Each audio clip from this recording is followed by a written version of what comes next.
Hello everybody and welcome to a new video from Christine Climbs.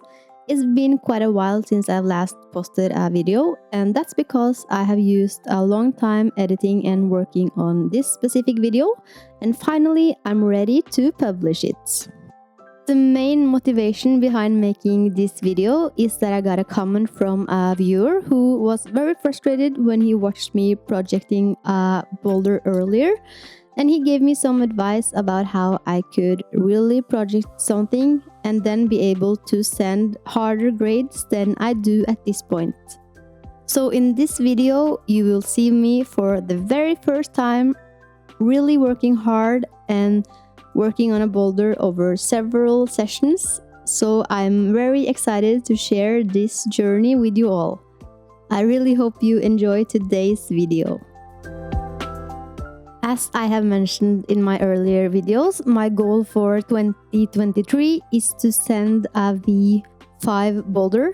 And I guess I have been thinking that if I just work a lot on V4 boulders and send a lot of them, I will just one day enter my gym and I can send all of the V5 boulders without any problems at all. So after reading the comment from this viewer, I kind of understood that I am thinking about this the completely wrong way, and that I really need to choose a boulder and work on it over several sessions to one day be able to complete V5 boulders. So this was a real wake-up call for me, and I felt very motivated and very excited to try to project a boulder for the very first time. So the next day I just ran over to my gym as soon as it opened to look for the perfect V5 boulder to project. And here you have it. A cool, hard and tricky V5 boulder, way above my limits. I'm not sure why I chose exactly this boulder, because when you looked at the first clips, you could see that I couldn't make the start happen and I couldn't even make the middle part happen. But I think it's because a lot of the V5 boulders at my gym has some really tricky and hard moves that requires a lot of power. And I still have my strongest side when it comes to endurance. So the power part is still something that I need to work on. And this is a really long boulder with hard but overcoming moves. So I think the reason why I chose this one was because even though it was hard, I thought the moves could be done if I just practiced for a long time. Something that I really enjoyed when I was projecting this boulder was all of the small wins that I had during my sessions. Like that move you saw me try to do here. It felt so hard and so long and so not overcoming. But then suddenly after a few attempts, I was able to stick the move. And after I had done it one time, it suddenly was alright, and I almost never failed at this move again. And since this is such a long boulder, I think it consists of around 15 moves from the beginning till the end. It's obvious that you also will experience a lot of progression during your time working on a long boulder compared to a shorter one, maybe consisting of 5 or 6 moves. So this was a really motivational boulder to work on, even though I never actually thought that I was gonna be able to link the whole thing together. I still really enjoyed all of the small victories during my time at the wall.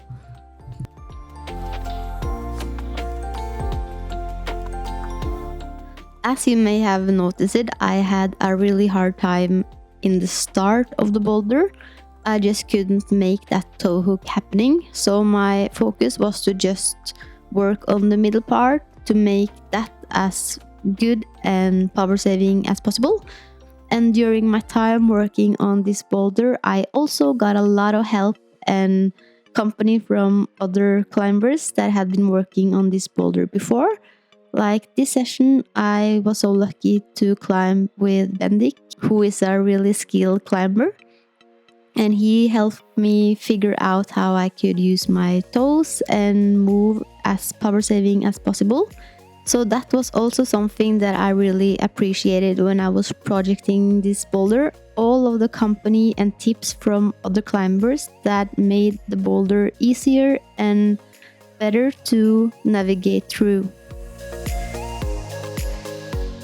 Here you will see Bendik do the last move at the boulder, and if you are watching the whole video, you will eventually see me reaching this far and having so much trouble sticking this move. So that was also a big crux at this boulder.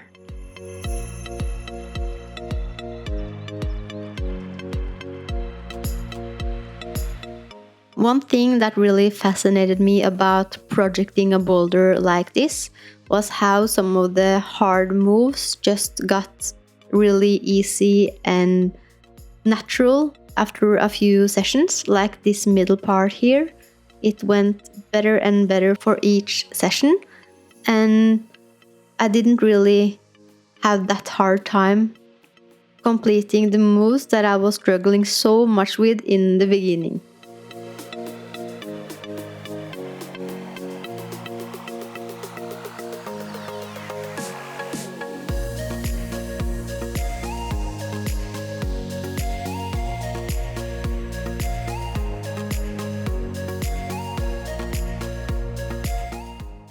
The thing that I did struggle with was the start. I never was able to make that work. The toe hook felt more or less impossible because my foot just continued to slip. Even with some help from other climbers trying to place my foot right, it just slipped off, and I was really frustrated about this. So I just continued to work on the middle part, trying to do that part as easy and power saving as possible.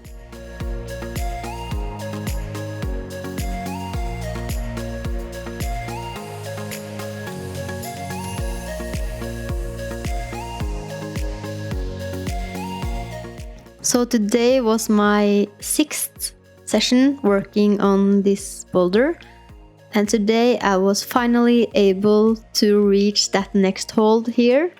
But I tried to adjust my grip and I wound up falling. And that fall really scared me, but I just pushed myself to try one more time.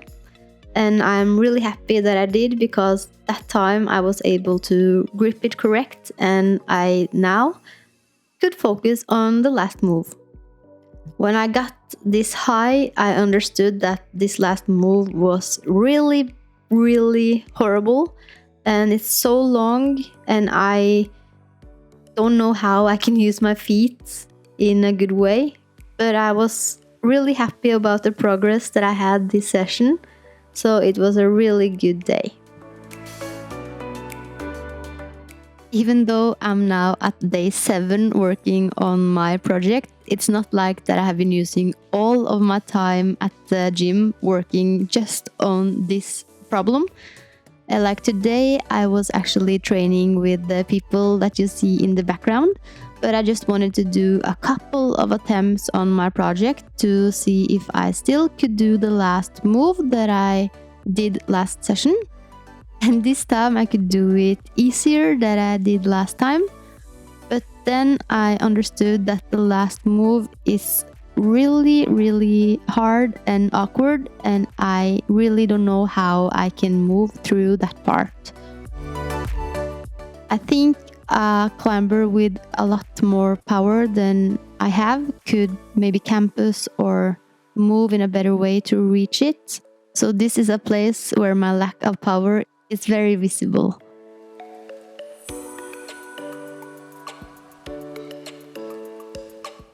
I have now reached my 8th day on working on this boulder, and today my focus was just to work on the middle part and get to the top to see if I was able to do the last move this day. Another thing that was special with today's training session was that I had bought a new pair of climbing shoes from Osun, the Nitro shoes. I think I'm just too lazy to go to the car and check the model, but I think it's the Nitro. They have a lot more rubber on the toe, which make them really good for toe hooking. I have been using Scarpa Vapor until this day, and even though I love those climbing shoes, they are not great when I'm trying to toe hook. So I thought the money was well spent if they actually could make me do the toe hook. So I was very curious to see if there was any difference between toe hooking in my Scarpas versus the Osuns. First, when I was just working on the middle part, I used my normal climbing shoes, but then I changed into my new shoes when I was trying to work on the beginning, and I was suddenly able to do the first move. And when I also was able to do it more than one time, I was super happy because I understood that I was now one step closer to reaching the top of my boulder from the beginning to the end. As you also may see, I didn't practice that much on these moves from the toe hook until the edge. So here I was hanging around like a crazy stranded whale or something. So I need to work a lot more on that sequence to not use that much power. Because as you can see here, I am so tired from all the hanging and fooling around in the middle part. So that was my focus for the rest of this session. How could I use less energy working around the edge?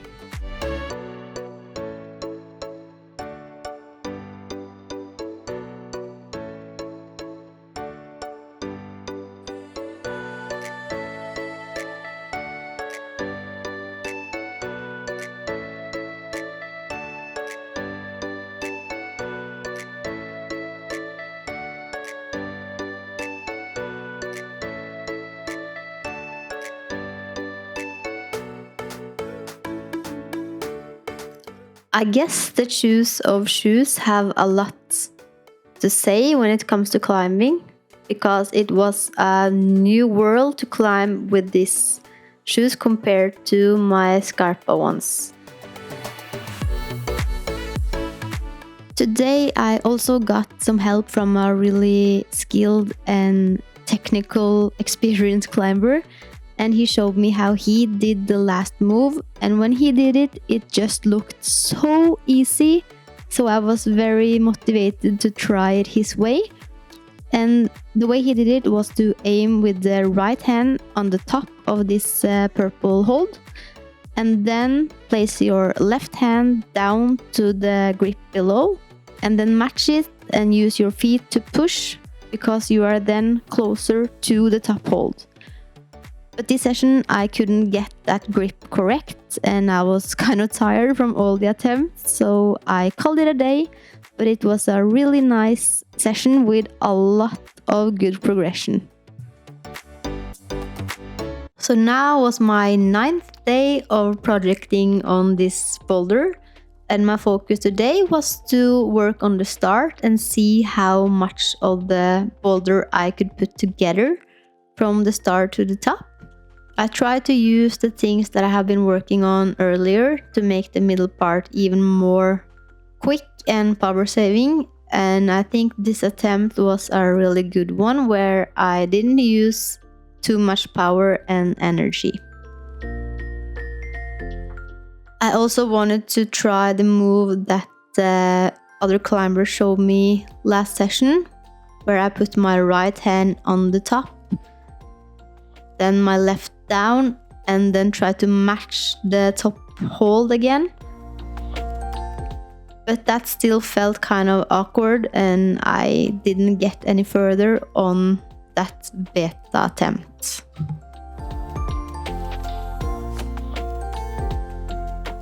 So I have now arrived to my 10th day of projecting, and this was a really special day because I went to the gym feeling that today was the day that I was going to send the whole boulder.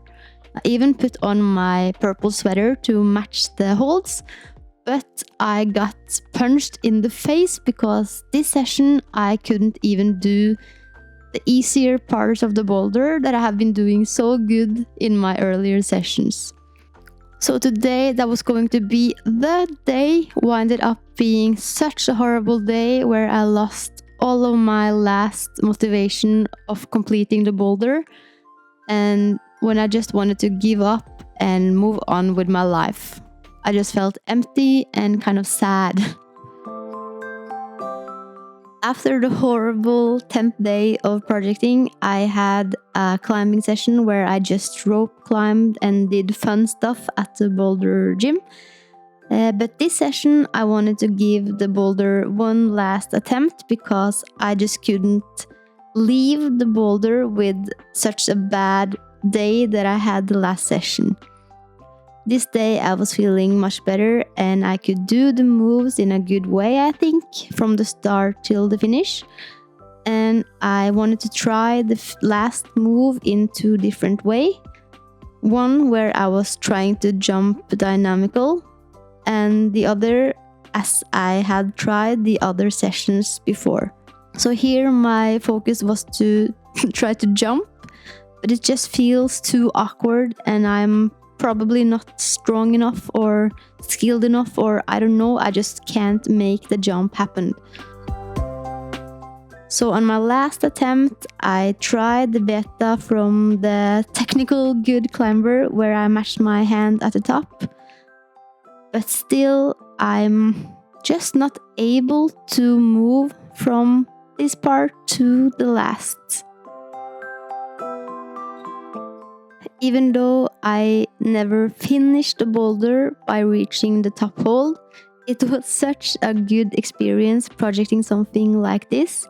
And I'm now just looking forward to this wall is taken down and being replaced with a new one, so I can find a new V5 project to work on, and maybe I still can complete a V5 boulder before 2024 has begun. And when I look back from the first session to this day, I feel really proud about my own progress, and I did some of the moves that I felt was not realistic at all when I first tried it. And so for me, it's a really victory to come this far on a V5 boulder, and I feel like I have won, not lost. I really appreciate that you watched my projecting video, and I hope you will have some good projects of your own the next weeks. And I look forward to start my new projects in a few weeks. Have a really nice week, and I hopefully see you in my next video.